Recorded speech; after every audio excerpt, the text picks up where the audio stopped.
একদমই অন্যরকম একটা ওয়েদার, আজ হয়তো কিছুক্ষণের মাঝেই বৃষ্টি নামবে। দৌড়ে ছাদ বাগানে এসেছি দেখতে আমার গাছগুলো কেমন আছে। এরই মাঝে হঠাৎ নজর পড়ে গেল স্ট্রবেরির ওপর। সবুজ পাতার ফাঁকে ছোট্ট ছোট্ট স্ট্রবেরিগুলো পেকে রয়েছে, মাশাআল্লাহ কত কিউট লাগছে। আমার ছাদ বাগানে অনেক স্ট্রবেরি গাছ। কিছু গাছ স্ট্রবেরি শেষে রানার দেওয়া শুরু করেছে, আবার কিছু গাছ এখনও ফুল বা ফল দিয়ে যাচ্ছে।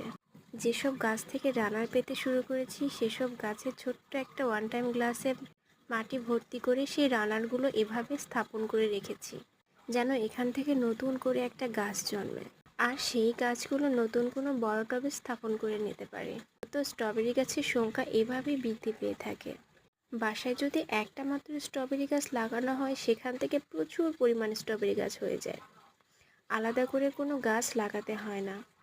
2 বছর আগে আমি একবার বাজার থেকে স্ট্রবেরি গাছ কিনে এনে লাগিয়েছিলাম, মাত্র একটা। সেই একটা গাছ থেকেই প্রথমে ফুল ফল পাই।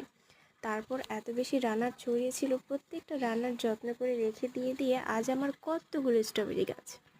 সেই সাথে নিজের বাগান থেকে স্ট্রবেরি তুলে খাওয়ার অনুভূতিটা একদমই আলাদা।